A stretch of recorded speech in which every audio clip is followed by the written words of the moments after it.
Good morning, Dublin, and hello everyone. Welcome to Monday. It's over. Our trip is over. But we pretty much said all that last night. Unfortunately, we have to travel all the way back to Myrtle Beach, which is going to be an all-day affair. But before we do that, there's a complimentary breakfast, so let's chow down. This is an absolutely delicious looking way to start my day. Mine looks better than yours. You didn't get as much stuff. We made it. It was crazy. It was absolutely crazy. Trying to find the car rental return was awful, but we made it through 2 security checks, which is awful, especially because we're probably gonna have a third one in Chicago.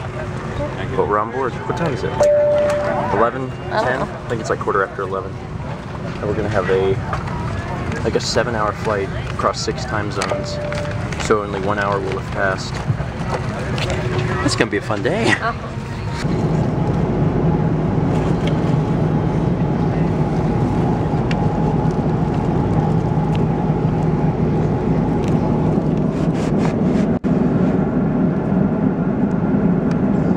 After an exhausting 8 hours in the air, we're in Chicago, but unfortunately we are in different terminals than Mark and Rhonda, so we have to say goodbye. You guys are too far apart. Bye, fans. Bye, everybody. Thank you guys so nice much for y'all.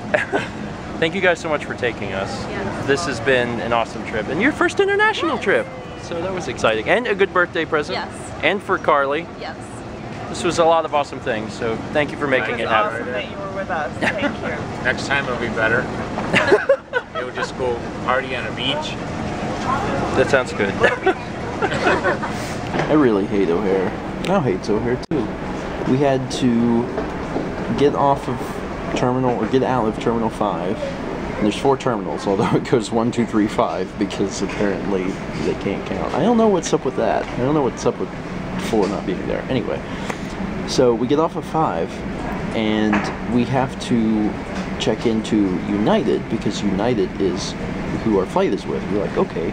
So we go to Terminal 2 to the United stand and we tried to check in with United and they're like, no. Mind you, we have a United confirmation code. Yeah, it's a United confirmation code. So we're like, okay, we'll go to United. And then we type it in and they're like, no, you need to go to Terminal 1. And we're like, okay. So we have to walk outside and go to Terminal 1. So we go to Terminal 1, and then we go up to the guy, and we're like, how we do? And he's like, oh, you need to go back to Terminal 2. We're like, why? He's like, you are actually riding with US Airways, and you have to go to their stand. And we're like, oh, good. So then we go back to Terminal 2, and we go to the US Airways stand, and we get signed in, and then Terminal 2 has 1 security check, even though it services all of friggin' America.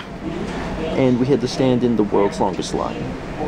We were in the line to get to the security check for probably 45 minutes. It was a very long line. But we finally got through there. We grabbed some lunch at Chili's To Go. Well, not To Go. It's that name. It was like Chili's 2. With an extra O. With an, yeah, like, also, we are also Chili's is like the name of the restaurant. And now we're here. And we're 2 hours early. There's nothing left to do. So now we're just sitting here. Oh, and there's no free Wi-Fi at OHare. It's exciting. And it's my really phone's exciting. like half dead. But we were sitting here pondering the US Airways sign that says hazardous materials. Let me show you guys. Let me zoom in so you can actually see this. It's a sign that says you're not allowed to have like uranium and poison and explosives. My question was, why is it that they're telling you this now? Like, if you're not allowed to have these items, shouldn't the security check catch that? Shouldn't the security check catch your poison and your uranium? Like, you're not plutonium. I was telling him, I was like, who is going to get through security and then see that sign? Like, what is that sign going to do? They're not going to be like, oh, I can't have poison? What am I going to do with all this poison? Like, that's not going to happen. How do I dispose of it properly at this point? Like, the people that are trying to get that crap in here, the sign's not going to affect them anyway. So why does that even matter? I mean, who accidentally gets poisoned through it? Like, oh crap, I didn't realize I had all this poison. One of the things is the fireworks. Oh shoot, where'd this Yeah, oh man, I got all these M8000s. Where'd they come from?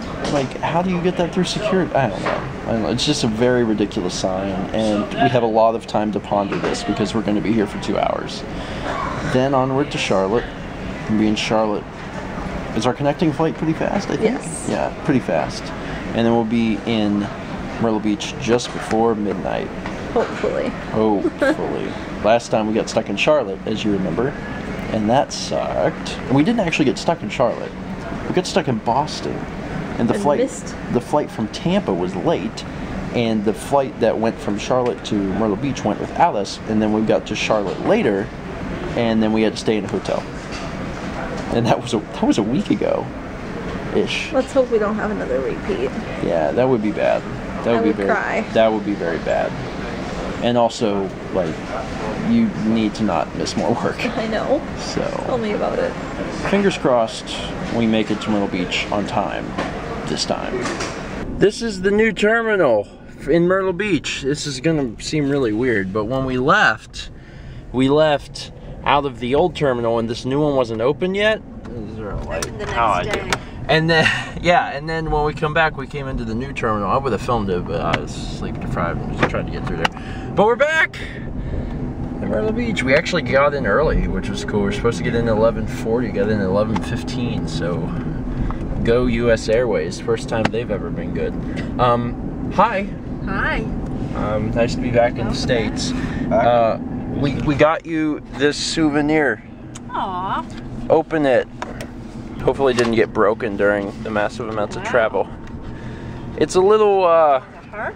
It's a little harp thing you can put in like your curio cabinet. Yeah. Oh, that is pretty. The harp is like the national symbol of Ireland.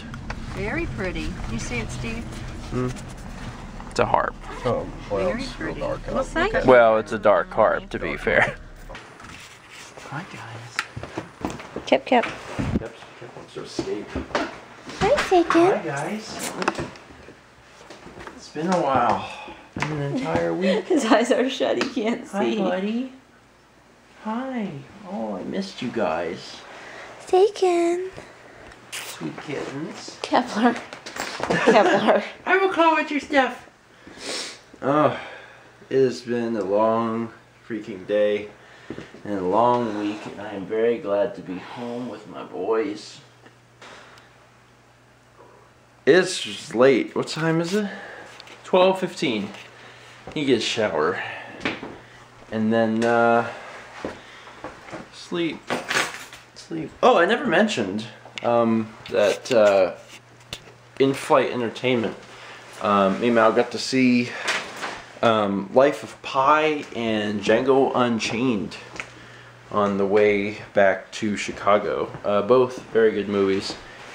Probably for very different audiences, but remarkable pieces of cinema nonetheless. Thursday doesn't end, does it? Thursday evening, driving 2 hours to Charleston one way, and going to a They Might Be Giants concert with Thomas, possibly Dan, maybe not Dan, but possibly Dan, and then driving back that night. So after that, traveling is done. It's like Boston, Ireland, Charleston, I enjoy traveling, but I'm really tired of traveling now. I'm like, I want to be home now. I want to be home. But we're home. It's just a one-night thing on Thursday. So anyway, I'm tired. I'm going to go to bed as soon as possible. So thank you guys so much for watching. I hope you enjoyed Ireland, and stay tuned for the rest of our lives. Let's meet back tomorrow, shall we?